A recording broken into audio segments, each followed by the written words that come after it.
¿Cómo están mis estimados hermanos y hermanas en Cristo? Ya estamos llegando a la mitad del semestre, así que aguanten hermanos, ya vamos a acabar pronto. Están todos trabajando muy bien, muy fielmente, muy fuerte, estudiando duro. Otra vez quiero decirles hermanos que les felicito por las discusiones en los foros. Han sido excelentes las discusiones. Me agrada mucho el trabajo, los pensamientos, el trabajo duro de pensar y discutir que están haciendo en los foros. Lo que demuestra todo eso es que la historia no es todo del pasado. Ocurrió en el pasado, pero todo lo que ocurrió en el pasado tiene mucho que ver con el presente, con nuestro ministerio práctico. Y ojalá vamos a ver eso en todas las semanas, en todos los foros, que las discusiones o los eventos, las doctrinas, los debates, todo lo que ocurrió hace 100, 200, 300, 500 años, todavía es relevante para nuestro ministerio hoy día. Bueno hermanos, estamos entrando a la semana 7, a marzo 6 al 12. Nos toca esta semana los capítulos 29 al 33 de González.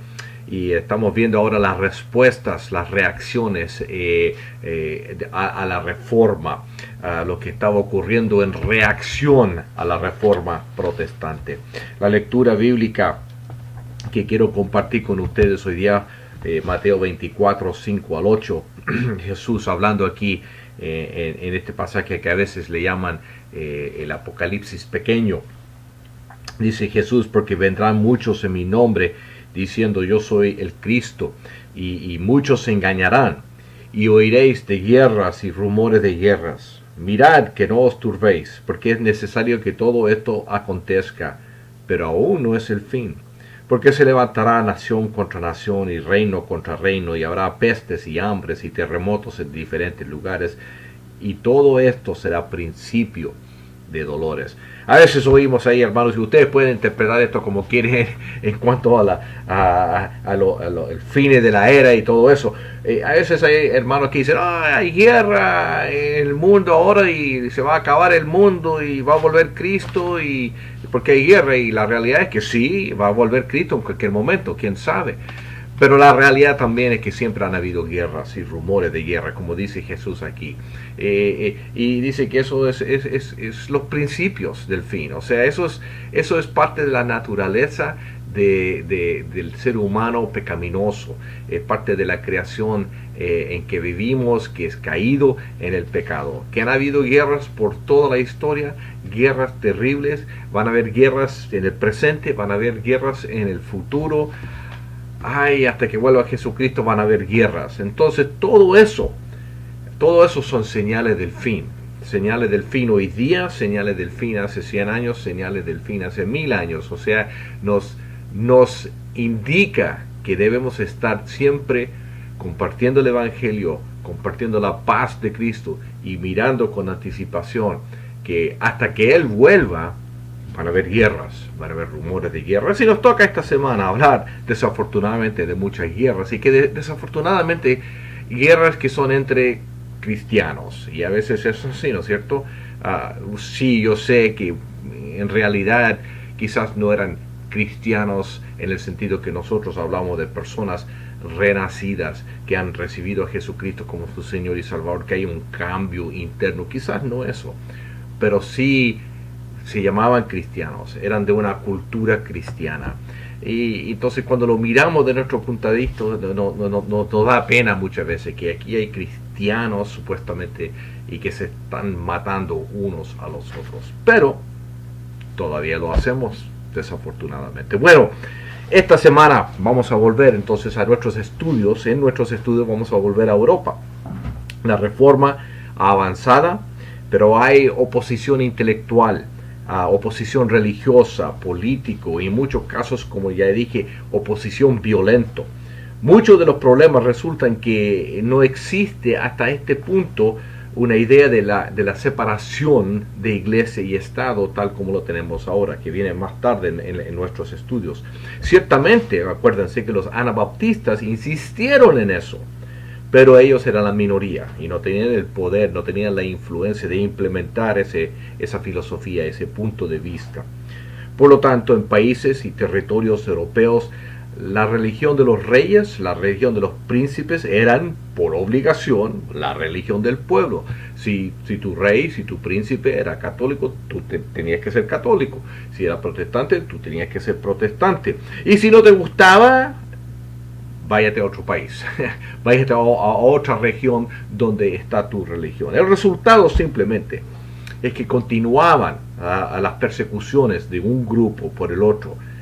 Seguían las conversiones a la fuerza, las conversiones forzadas. Seguía la confusa y delicada relación entre la religión, la iglesia y la política. Por lo tanto, explotó la guerra de los 30 años entre los católicos y los protestantes. Y cuando esta terminó con la paz de Westfalia, la gente estaba cansada de tanta guerra, tanto conflicto, y quedó Europa hecho pedazos. Hasta millones de personas dicen que murieron durante esos 30 años, o directamente por las batallas, pero también por las enfermedades, por el hambre. Era un desastre para el continente europeo. Esto y todos estos conflictos, esta violencia creó dudas e incertidudes acerca de la intolerancia religiosa. La gente empezó a dudar la supuesta certitud teológica, la certitud política de los líderes eclesiásticos y los líderes seculares. O sea, la gente simplemente decía, si ustedes están encargados de todo esto y esto es el resultado, ¿para qué nos metemos en la teología? ¿Para qué nos metemos en la política? En el sentido, las preguntas que estaban haciendo la gente, el pueblo en estos días, eran preguntas buenas. Porque ciertamente la persecución, la intolerancia, las conversiones forzadas, esas no reflejan un cristianismo realmente bíblico. Pero estas dudas también, desafortunadamente, abrieron la puerta a los que empezaron a dudar la realidad, la verdad, la autoridad de la Biblia y el mensaje del Evangelio. Pero eso es para la próxima semana y vamos a ver cómo empezaron a cambiar las filosofías donde rechazaban o por lo menos cuestionaban la autoridad de la revelación de Dios. En Francia hubo gran persecución contra los protestantes, una cosa terrible, una historia realmente de gran dolor, de gran pena. En Inglaterra hubo un movimiento con la intención de purificar la iglesia anglicana, los puritanos. Pero desafortunadamente eso también causó guerra civil y persecución. Y mientras tanto, la Iglesia Católica tenía sus propias controversias, sus debates internos en cuanto a sus doctrinas y sus prácticas. En respuesta a la Reforma protestante, el Concilio de Trento había decidido la ortodoxia católica, pero habían algunos en la Iglesia que no estaban contentos con esas decisiones por razones ambos teológicos y prácticos. Bueno, algunas preguntas para reflexionar mientras están leyendo. ¿Cómo evalúa la guerra de los 30 años? ¿Está de acuerdo con las preguntas que hace el autor González al fin del capítulo, la página 274 en la edición del libro? Al fin del capítulo González hace varias preguntas. Piensen en esas preguntas que él está haciendo. Número 2, ¿cómo evalúa los deseos de los puritanos en Inglaterra? ¿Hasta qué punto tuvieron razón y en qué cosas demandaban demasiado? Y número 3, ¿cómo entiende y cómo evalúa las preocupaciones y el punto de vista de los janseístas? ¿Cómo evalúa su interpretación de Agustín? ¿Qué impacto tuvo esa controversia en el catolicismo aún hasta hoy en día? Muy bien, hermanos, que disfruten sus estudios y sus discusiones. Prueba corta. Número 6 esta semana, el foro número 6, y va a ser un foro otra vez muy interesante. Van a tener que pensarlo. Yo anticipo que van a haber unas discusiones, una diferencia de opiniones bastante interesante. Entonces, disfruten la semana, estudien fuerte, Y recuerden en ese foro, porque creo que va a ser un foro controversial, recuerden hermanos de tratarse con amor y con gracia cristiana. Deje que ore por usted hermanos y a trabajar. Señor, doy gracias por estos hermanos, estas hermanas en Cristo que están ministrando por todo